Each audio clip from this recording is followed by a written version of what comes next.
الدين رأس المال فاستمسك به فضياعه من أعظم الخسران.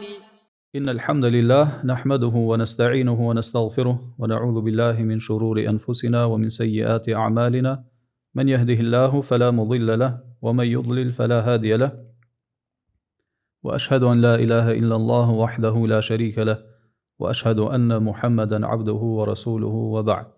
Realizimi I pendimit në jetën e muslimanit padyshim që është synimi I secilit prej nesh. Në takimet e radhës me lejen e Allahut subhanahu wa taala do t'i përmendim disa parime, disa rregulla, të cilat na mundsojnë që ne si musliman të jetojmë të penduar dhe të vdesim me lejen e Allahut si të penduar, të kthyer me pendim tek Allahu subhanahu wa taala. Gjitha këto parime që do t'i përmendim në vijim janë të marrura nga librat e Ibn Qayyimit, dietarit të madh Islam, Allahu mëshiroft. Parimi I parë prej parimeve të cilat na mundsojnë që ne si musliman të realizojmë pendimin e tëubën në jetën tonë, është se pendimi është pozita e parë në jetën e njeriut, është pozita e mesme dhe pozita e fundit.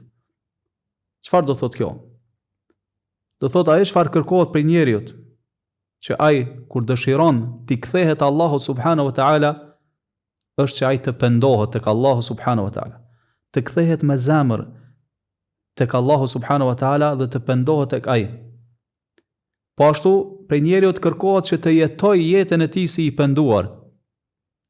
Dhe po ashtu prej njeriut kërkohet që të vdes si I penduar te Allahu subhanahu wa taala. Pra po e vrem se pendimi, apo e teube që e quajnë në gjuhën arabe, po I përfshin të gjitha nivelet, të gjitha fazat, periudhat e jetës së njeriut. Për nga është marrë ky parim, ky rregull madhështor, është marrë për fjalës së Allahu subhanahu wa taala, wa tubu ila Allahi jami'an ayyuhal mu'minuna la'allakum tuflihun. Dhe të gjithë ju o besimtar, thot Allahu, kthehuni me pendim te Allahu. Për çfarë arsye? La'allakum tuflihun. Me shpresë që do të shpëtoni në ditën e Kiametit. Po e vrem se si Allahu subhanahu wa taala, edhe pse besimtar, po kërkon prej tyre që të pendohen. Pse? Sepse urdhat e Allahu subhanahu wa taala për disa mund të jenë të tilla që ju shkaktojnë ndoshta ndonjë rëndesë. Po ashtu edhe njeriu s'ka mundësi të kryejë urdhrat e Allahut ashtu siç kërkohet. Po ashtu njeriu nuk ka mundësi të largohet nga të gjitha haramet. Andaj ajo çfarë kërkohet prej tij është që ai tër jetën të jetë I penduar, të kthehet me pendim te Allahu subhanahu wa taala. Sepse njeriu jeton mes dy gjërave, ose jeton mes ndonjë begatie të vazhdueshme te Allahu subhanahu wa taala për të cilën duhet ta falenderoj, dhe të gjithë ne jemi të shkujdesur e të mangët në këtë drejtim, andaj duhet të pendohemi sepse nuk e falenderojmë Allahun ashtu siç duhet. Ose në anën tjetër jetojmë edhe mes gjunaheve që I bëjmë, mëkateve të shumta qofshin të mëdha apo të vogla, edhe kjo kërkon për ne që të pendohemi tek Allahu subhanahu wa taala. Pra gjithsesi në mëngjes të zgjohemi të penduar dhe po ashtu mbrëmja të na arrijë si të penduar te Allahu subhanahu wa taala. Po ashtu Allahu subhanahu wa taala në një ajet tjetër thot: Ya ayyuhalladhina amanu tubu ila Allahi tawbatan nasuha. O besimtar, pendohuni, kthehuni me pendim te Allahu subhanahu wa taala, me pendim të sinqert. Shpërblimi: Asa rabbukum an yukaffira ankum sayyi'atikum. Zoti juaj do t'u ashlyej gjunahet tuaja. Wa yudkhilakum jannatin tajri min tahtiha al-anhar. Do t'ju fus në xhenete në të cilët rrjedhin lumenj. Po ashtu Allahu subhanahu wa taala e përmend dhe thot: "Wa man lam yatub fa ulaika humudh zalimun." Kushdo që nuk pendohet, pikrisht të tillët janë zullumçarët.